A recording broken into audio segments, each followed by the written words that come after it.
सर्वांना माझा नमस्कार। झेड.पी. डिजिटल या आपल्या यूट्यूब चॅनलवर मी आपणा सर्वांचं हार्दिक स्वागत करतो।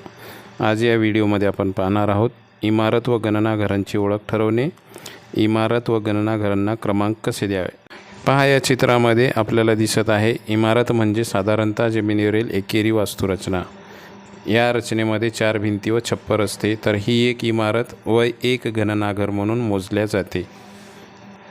त्यानंतर काही क्षेत्रात घराचे बांधकाम असे असते की स्पष्टपणे त्याला भिंती नसतात, जसे की शंकूच्या आकाराचे घर।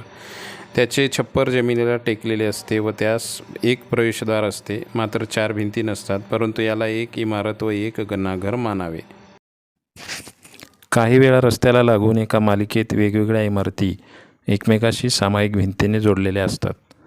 बघताना एका बाजूने एकच घटक दिसतो, पण असे घटक एकमेकापासून स्वतंत्र असतात आणि ते वेगवेगळ्या कालावधीत बांधलेले आणि वेगवेगळ्या व्यक्तीच्या मालकीचे व वापरात असू शकतात।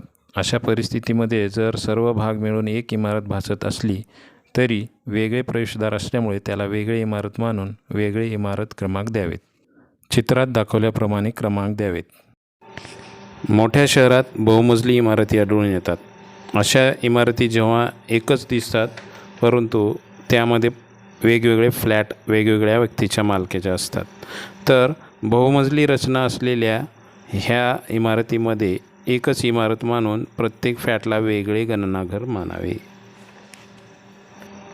काही वेळा महानगरामध्ये स्थानिक प्राधिकरणांनी बहुमजली अपार्टमेंटमधील फ्लॅट्सना स्वतंत्र इमारती मानलेले असते आणि तसे त्यांना क्रमांक दिलेले असतात। अशा प्रत्येक फ्लॅट्सला स्वतंत्र इमारत म्हणून मानावे लागेल। काही वेळा असे आढळून येते की एखाद्या बंदिस्त आवारात एखादी संस्था, कंपनी किंवा अगदी सरकारच्या मालकीची स्वतंत्र इमारती असतात आणि त्या वेगवेगळ्या कुटुंबांनी व्यापलेल्या असतात। अशा प्रत्येक इमारतीला स्वतंत्र इमारत म्हणून गणले पाहिजे व प्रत्येक फ्लॅटला स्वतंत्र गणनाघर मानले पाहिजे। देशातील काही भागात निवासाची रचना अशी असते की एकाच कुटुंबाच्या वापरात झोपड्या किंवा त्याचा समूह किंवा खुल्या परिसरात ते वेगवेगळे असतात। मुख्य निवास आणि एक झोपडी किंवा इतर घटक असतात आणि त्याचा वापर झोपणे, स्वयंपाक, स्नान वगैरे यांच्यासाठी केला जातो।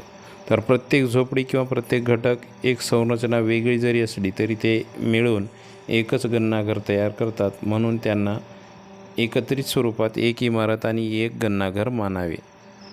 विद्यार्थी वसतिगृहामध्ये प्रत्येक खोलीला सामायिक वरांड्यातून किंवा जिन्यातून खोलीतून स्वतंत्र प्रवेशद्वार अशी संरचना बऱ्याच वेळा असते। अशा प्रत्येक खोलीला वेगळे गणनाघर न समजता संपूर्ण छात्रावासाला किंवा हॉस्टेलच्या इमारतीस एकच गणनाघर समजावे।